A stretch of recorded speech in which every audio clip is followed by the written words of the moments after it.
we have another great episode showing you how others have created an income while working from home. And I am always in my pajamas when I work from home. I don't know about you. Doesn't look like Tia is, but that's okay. We're going to enjoy her and have her wonderful company today anyway. Welcome, Tia. Welcome. Hello. Yeah, I can't wear my pajamas. They're a bit risque for videoing. All right. Well, thanks for that. We promoted this because you have a system that you designed that helps you take food and power and create financial freedom. All you said there's more to it than that. You said shelters and water and all of that kind of stuff. Let me just ask you, if if I met you in an elevator, what would you tell me that you do? I teach people independence, how to grow their own food, harvest their own water, produce their own energy and income, and then do it from a sustainable shelter that they've built themselves. That sounds like old school prepper. What would you say to that? Pretty close, yeah. Yeah, okay. Well, how did Except you I get like started it. in this?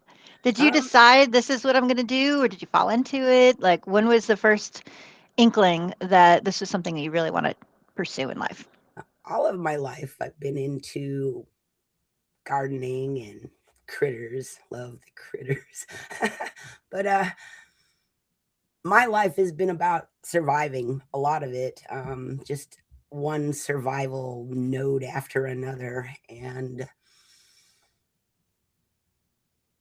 I became hyper focused on myself for a while, trying to heal myself, and that brought back in the gardening and the animals and the critters because they're very healing to me. And then I'm hyperactive. So if I don't have something that has enough parts and pieces going on, I'm going to get bored with it and vanish. So this literally has all the parts and pieces. So I can never get bored. I could do this forever. And I will. I, So I think a lot of people can relate to that. I think there's been this lie out there that you have to do just one thing. And I'll tell you, it took me half a century to figure out that that's not even true. And that if you look at successful people out there, none of them do just one thing. They might be known for one thing, but I think as a creation, we're designed to have multiple facets. And I don't think that's just a female thing, too. I think a lot of us crave that variety. Would you agree with that? I totally agree. We are Yeah. very multitask orientated. I mean, even if we didn't used to be in the past, the way the future is progressing, everything is more multitask, multitask. Um, and that's why I'm adding in the technology to the old school prepper end because I really think you can set up a homestead, hook it up to the internet, and automate everything and have a much easier time of it. Oh, so yeah, we have a 120-year-old house, best we can figure. It's one of the founding houses in the town that I live in, and it is probably the oldest smart house I've ever known. Thanks to my husband and I both being in IT, I don't even have access to the stuff that he does, but he'll know when the washer's done in the dishwasher. And I called him one time when I was out of state, and I said, "Hey, you left that oven on," So I completely understand the technology part of it. And as far as critters, I think when we first connected, I said, "Oh my gosh, I just started a Regenerative. regenerative garden." Yes. So in the process of the all the construction and everything that's going on with this older house, we basically saved it because it was, sinking in the middle. We had to build up the foundation again, and there's a lot of things going on. My yard was just completely trashed, but it was larger than one that we'd ever had. Either one of us had ever had a yard this large, and we always envisioned we didn't want to buy a house that was, a beautiful house. We wanted to buy a beautiful yard, and then if a house came with it, but that's not the way it worked out for us this time. We love this house. So when we looked at it, we had some it was a hassle, like looking at all the garbage that was left by construction, or just the way it was tore up by the trucks coming through and things like that. And we had some beautiful old trees, some of them producing pecans, others are oak trees, and I just couldn't visualize, a beautiful yard. I just wanted to buy a beautiful yard. Well, long story short, I saw one TV show or documentary or something about regenerative gardening, and I was like, I can do that. I can do that, right?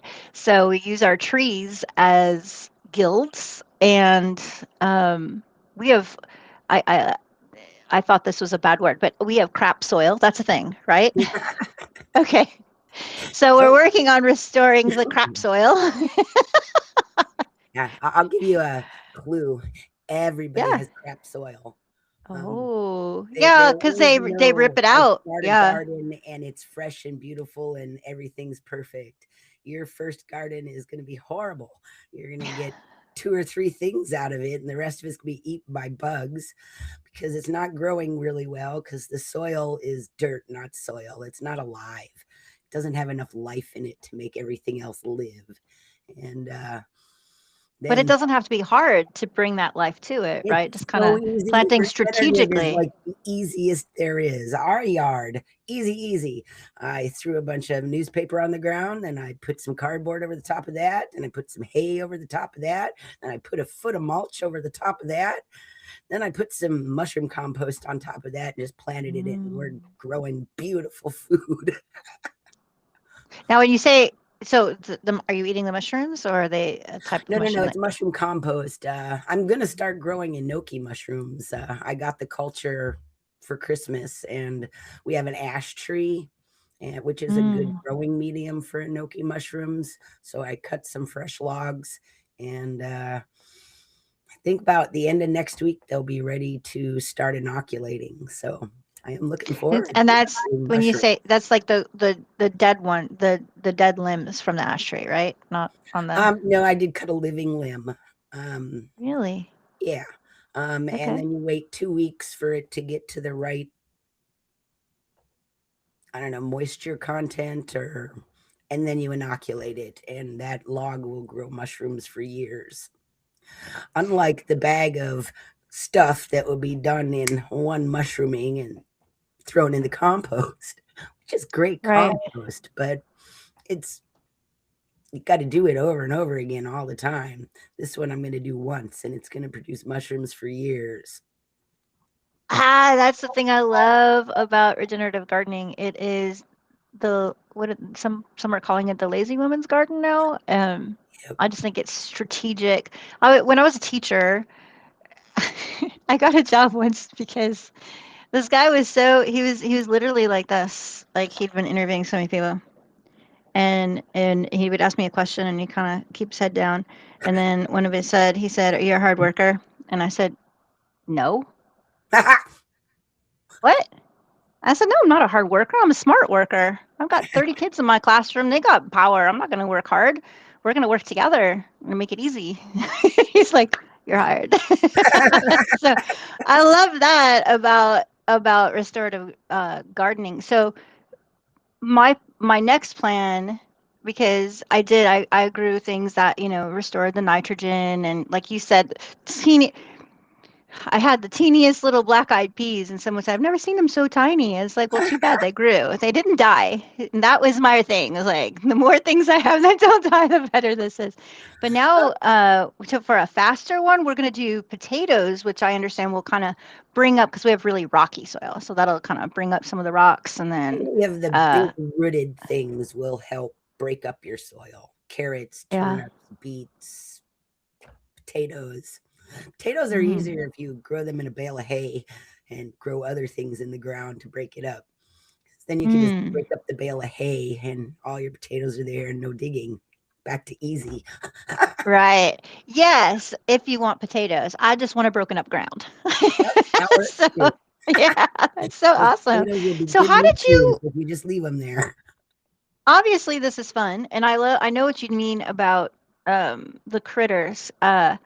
I did not, now I'm in the middle of a small town, but a city, And yet I have, a nice size backyard. I don't have acreage.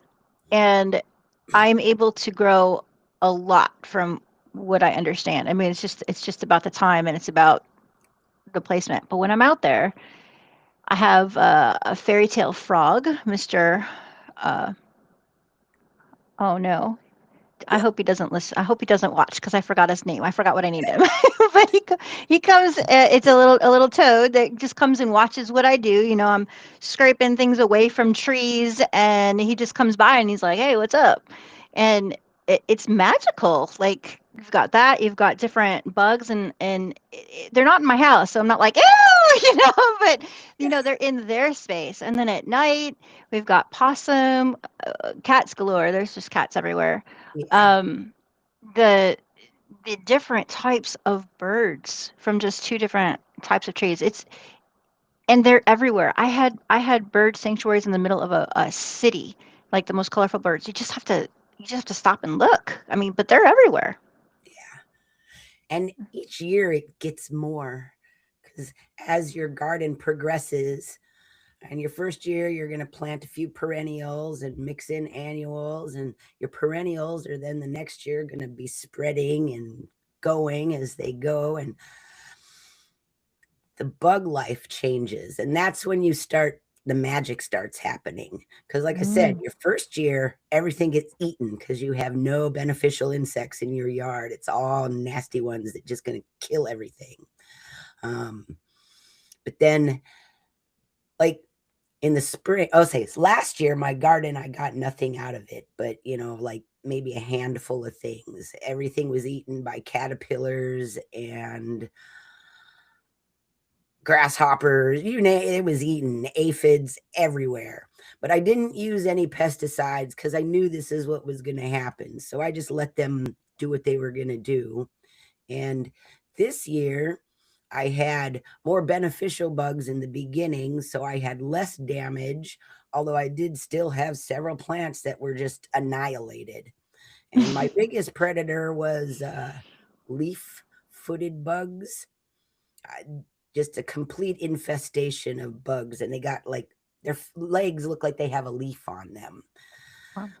What But like what? What kind of bug has a leaf on its foot? That's new to the me. leaf-footed bug.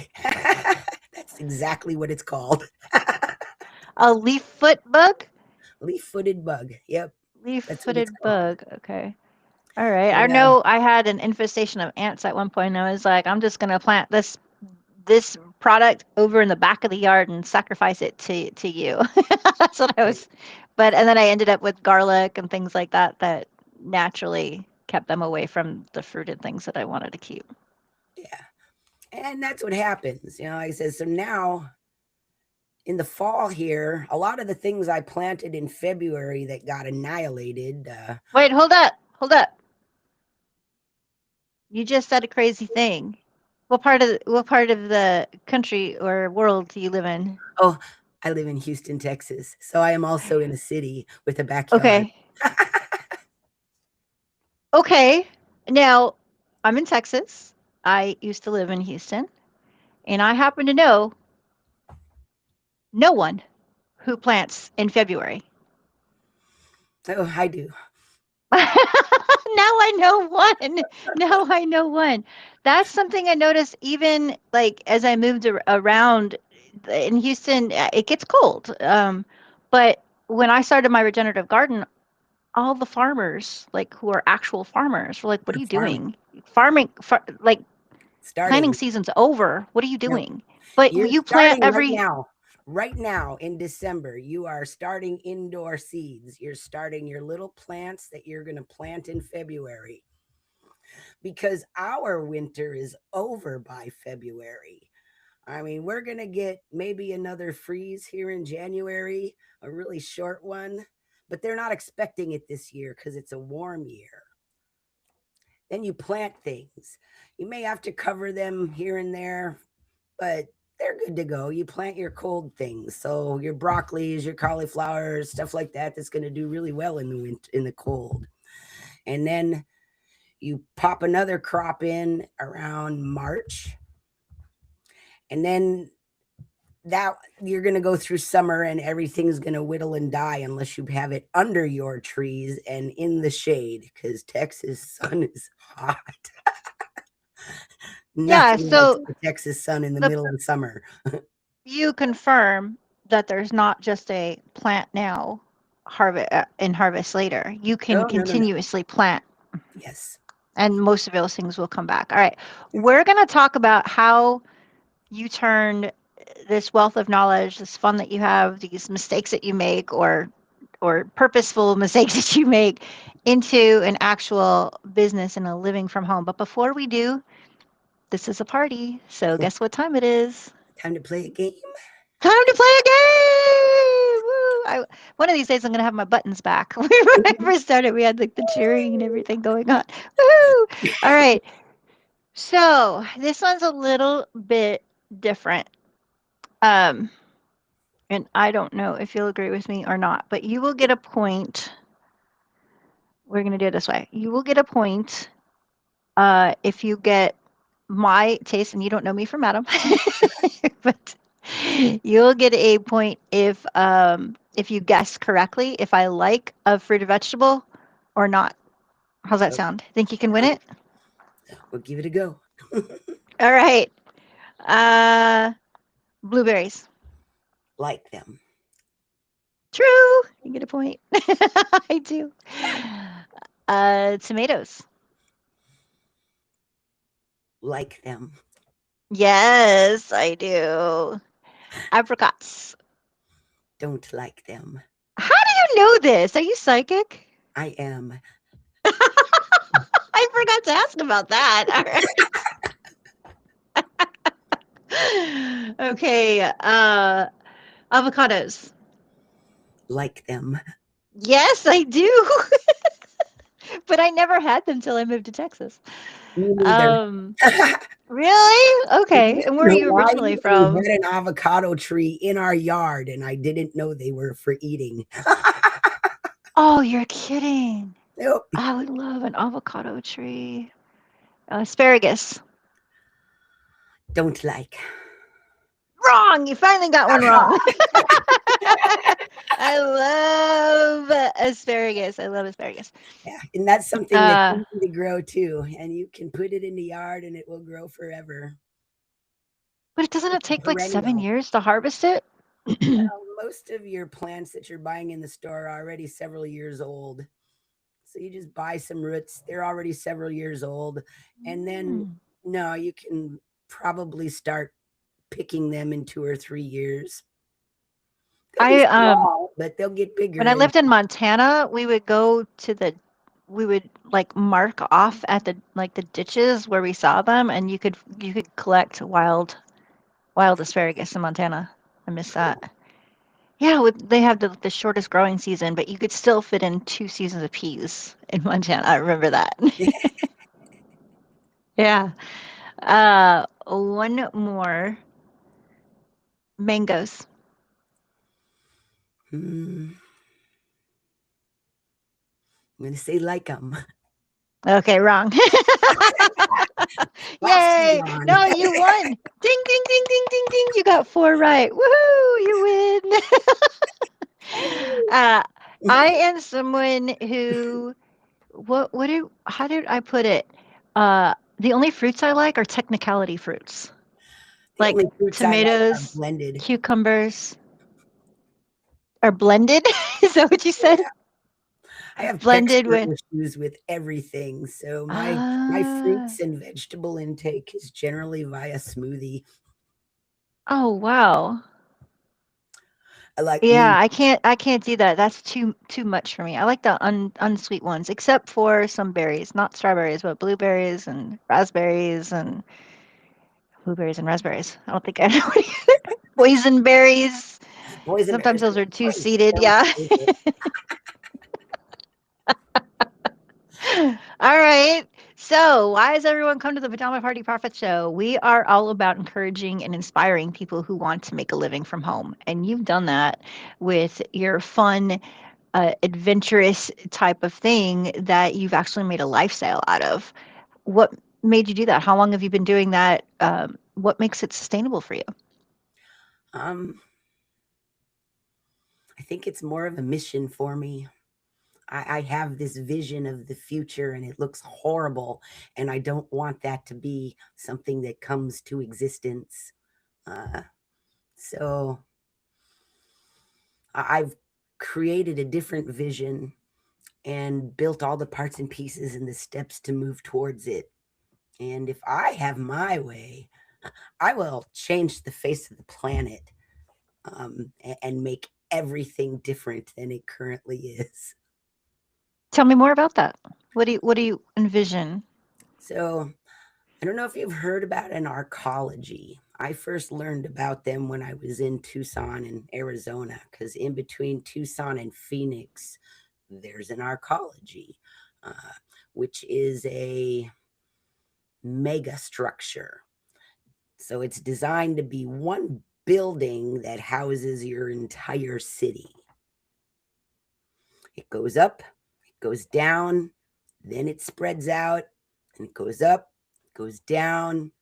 But all the land all the way around it is wild and natural. You don't need any vehicles because you're going up and down. So you have a lot of elevators. The building itself is completely sustainable. It produces its own power, its own food, and its own water, and enough for the entirety of its inhabitants, as well as excess to export. Didn't I see this movie called Silo?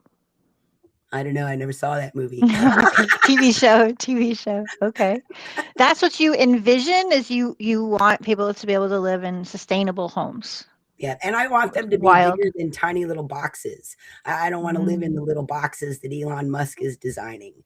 I lived in a little box. It was called an RV, and I got sicker and unhealthier the longer I lived in it because I didn't have enough room to move.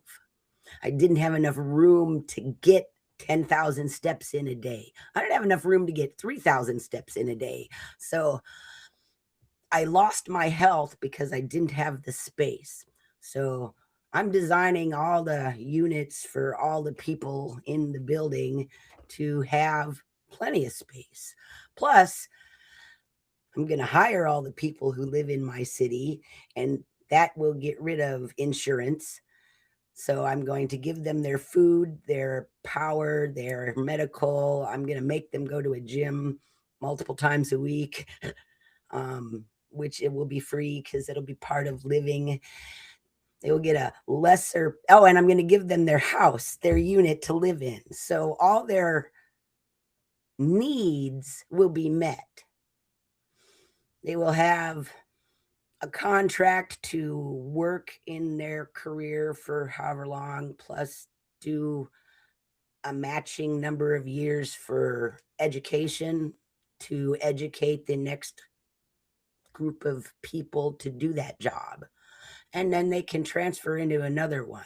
I expect that whole cycle to take 16 years. And at the end of that, they receive a percent ownership in the city and get dividends.